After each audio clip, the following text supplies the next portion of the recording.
Olá, gente, sejam bem-vindos aqui ao meu canal Cleibson Américo. Quem não está inscrito, não se esqueça de se inscrever aí, de ativar as notificações para estar recebendo as novas atualizações que eu vir a fazer. Então, dando continuidade a esse curso bíblico, esse estudo bíblico continuado, né, e quem não viu os vídeos precedentes, dê uma olhadinha lá no primeiro, segundo, terceiro vídeo, né, depois o terceiro é sobre o Evangelho segundo Marcos, depois o Evangelho segundo Mateus e agora o Evangelho segundo Lucas. E a gente está seguindo aqui uma lógica cronológica, né? Desde o primeiro evangelho escrito até o último, que foi João. Certo? A gente vai tentar ler cronologicamente o Novo Testamento. Primeiro os evangelhos, depois os outros escritos do Novo Testamento, também de modo cronológico. Né? E como eu já falei antes, né, nos outros vídeos, os primeiros escritos não são os evangelhos, evidentemente, são os escritos paulinos.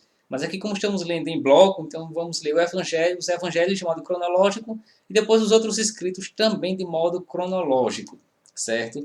E dando continuidade, hoje o Evangelho segundo Lucas, né? Lucas, como eu já assinei em alguns vídeos anteriores, Lucas ele não foi apóstolo, né? Muito possivelmente ele não conheceu Jesus. Entretanto, no primeiro capítulo, no versículo 1, ele já dá uma informação muito importante. Ele diz, olha, visto que muitos empreenderam compor uma narração dos fatos que entre nós se consumaram, como nulo transmitiram, os que desde o princípio foram testemunhas oculares e se tornaram servidores da palavra, eu resolvi também, depois de ter investigado cuidadosamente desde a origem, expô-los a ti, expô-los a ti por escrito, e pela sua ordem, caríssimo Teófilo, a fim de conheceres a solidez da doutrina em que fostes instruído. Esse Teófilo talvez tenha sido um discípulo, né, de Lucas, né, significa amigo de Deus, mas pode significar também a comunidade cristã ou todos os cristãos em geral. Então Lucas não conheceu a Jesus, mas ele diz, olha, eu fiz uma pesquisa muito séria, muito apurada,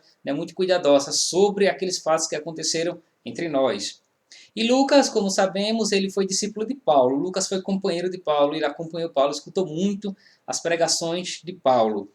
Lucas ele era médico, né, de profissão, e isso vai influenciar muito também na sua forma de escrita, porque tem detalhes anatômicos, né, de anatomia humana, enfim, né, que só Lucas vai trazer, outros não vão trazer, e muito, né, impulsionado e influenciado pela sua experiência de tratamento médico, né, de cuidado com seus pacientes, enfim.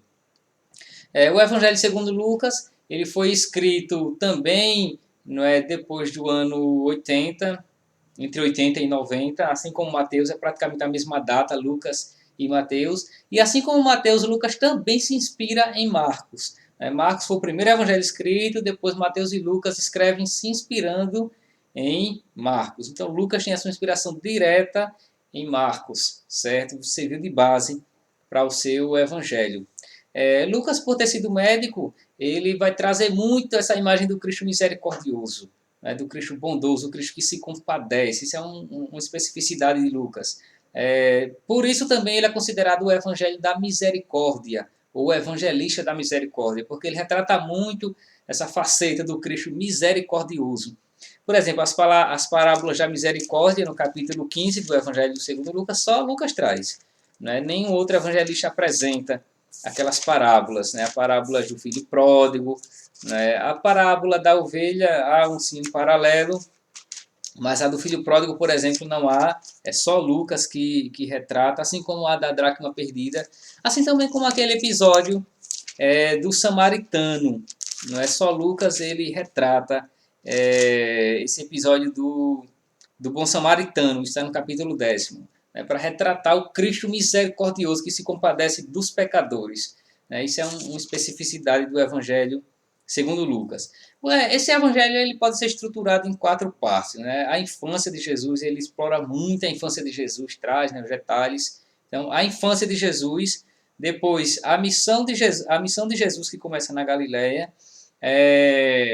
depois a sua vinda a Jerusalém, não é, como continuidade do seu ministério, depois sua paixão e morte e ressurreição. É praticamente essas 4 partes que Lucas estrutura o seu evangelho. Lucas, o público a quem Lucas escreve, os destinatários são também pagãos convertidos ao cristianismo, assim como Mateus.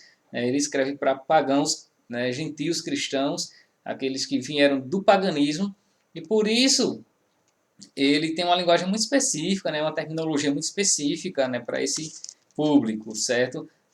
E até a preocupação de Lucas vai ser um pouco diferente daquela de Mateus, já que Mateus ele tinha um público, né, vindo do judaísmo. Né? Como Lucas não tem, então a preocupação dele é outra. E Lucas ele escreve uma obra em 2 volumes, né, que é o Evangelho e os Atos dos Apóstolos, que foi escrito também por Lucas, né, onde a lógica é a missão de Jesus, ela é continuada pela missão da igreja, que é a missão apostólica. Né? Lucas ele tenta trazer e provar isso, né, que a missão apostólica é uma continuidade daquele ide e anunciai que Jesus deixa lá no finalzinho do Evangelho. Lucas também traz, é o que mais traz detalhes sobre a vida de Maria, né, e a infância de Jesus, o anúncio do anjo a Maria, né, João Batista, enfim, né, ele traz uma mariologia que serve de fundamentação para a teologia, né, mariana na igreja, certo? Enfim, então é isto. Né? É um pouco do resumo do Evangelho segundo Lucas. Eu desejo a você uma boa leitura, leia um capítulo por dia, certo? Se não leu, se não começou por Marcos, comece por Marcos, Mateus e agora Lucas. E em seguida, aí sim, leremos João. Né? E o próximo vídeo que eu fizer vai ser sobre João. Então você compartilhe esse vídeo, convide outras pessoas também a fazer essa continuidade essa leitura bíblica de modo continuado, né? Como já assinei anteriormente. Como a Bíblia tem cerca de 1333 capítulos, se nós lermos um capítulo por dia apenas, em 3 anos e 7 meses nós teremos lido toda a Sagrada Escritura, e não só lido, porque a intenção aqui não é somente ler, é meditar, é estudar, é meditar, é orar os textos, né, seguindo a metodologia da Lexio Divina, né, com aqueles 4 passos que eu já tenho falado nos vídeos precedentes, né, que são a leitura, a meditação, a oração e a contemplação, tá certo? Então, se você gostou, deixe o seu like aqui e vamos continuar essa meditação, esse estudo bíblico, tá certo? Um abraço.